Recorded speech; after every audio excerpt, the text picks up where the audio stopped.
With the all-new Kona Electric, Hyundai is now offering a subcompact SUV which is fully electrically powered. They promise a maximum range of 462 kilometers. How far we really get and what else that Kona delivers, let's find out now.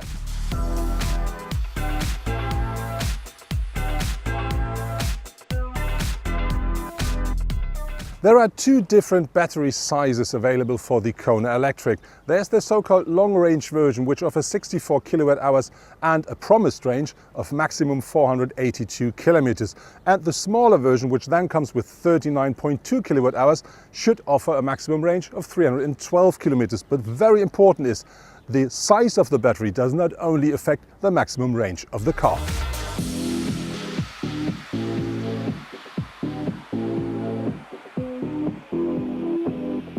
Those who opt for the smaller battery must be satisfied with 136 horsepower and a top speed of 155 km per hour.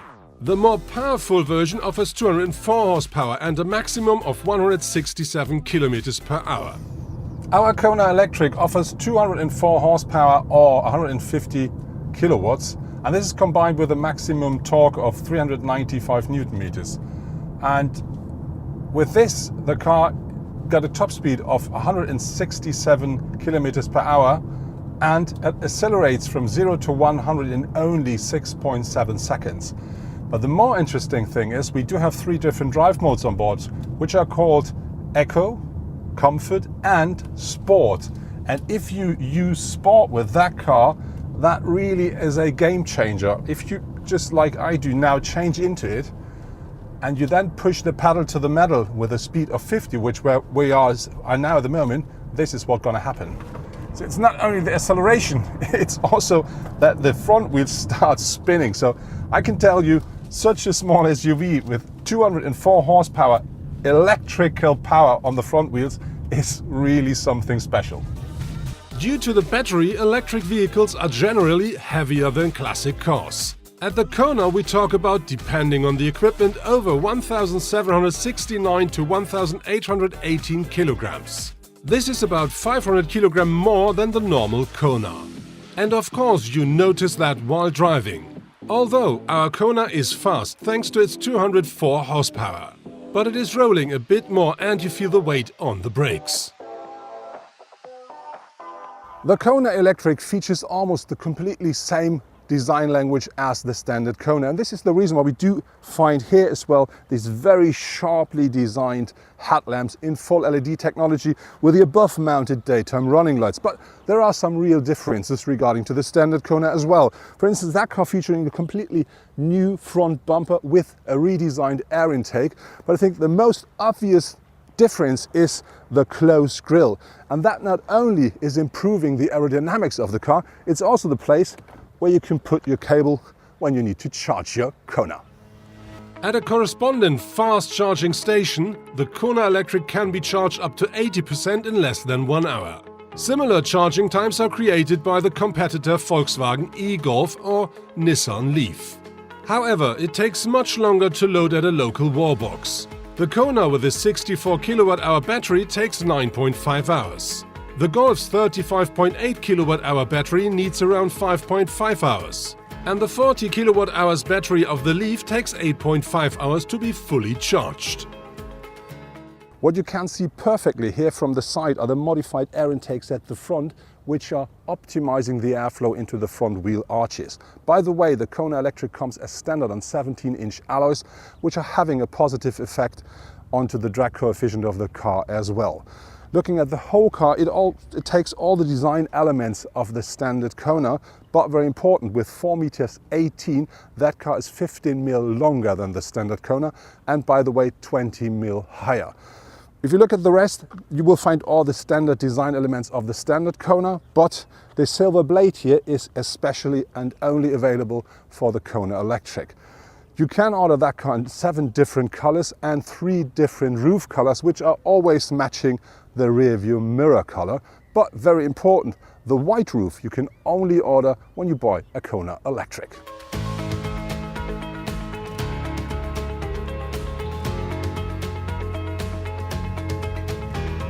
The Kona Electric offers 4 different modes of recuperation, which we can choose with our pedals here at the steering wheel. That starts from 0, which means no recuperation, and goes up to 3, which means the car recuperates so much that it is a bit like driving a slot car race when you push the pedal. So that means you really do only need the brake when you have to brake really hard.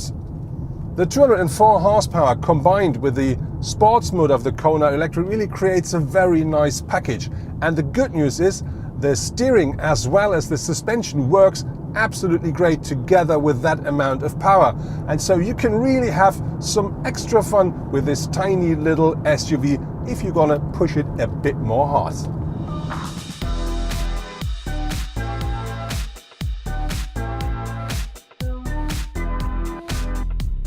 At the rear of the Kona Electric, there are only 2 main differences regarding to the standard Kona. The first thing is that car features a completely redesigned rear bumper, and the frame around the lower taillights is completely new as well.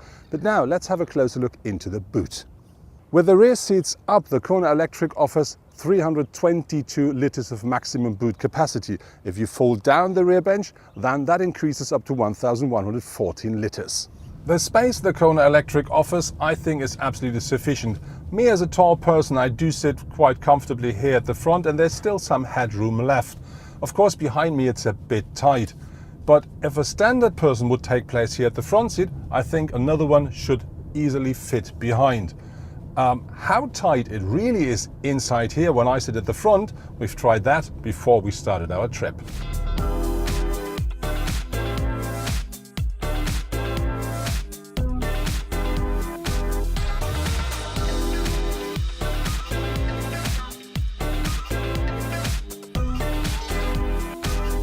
The interior of the Kona Electric is really nice.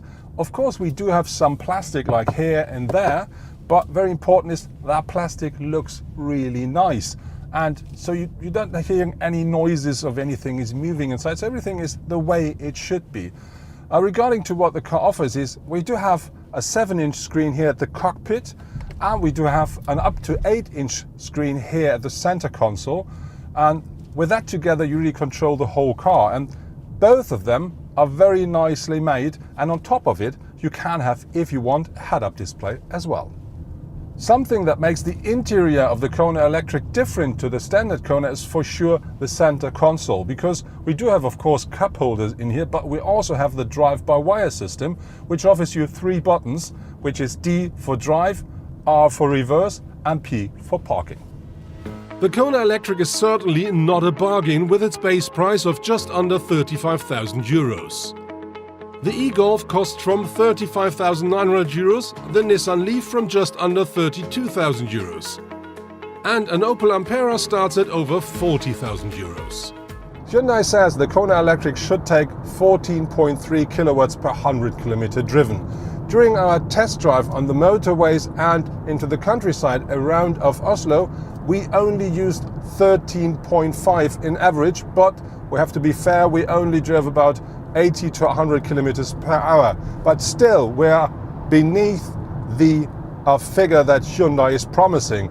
But very important is, if you drive the car in sports mode and push it a bit more, you easily can get above 50.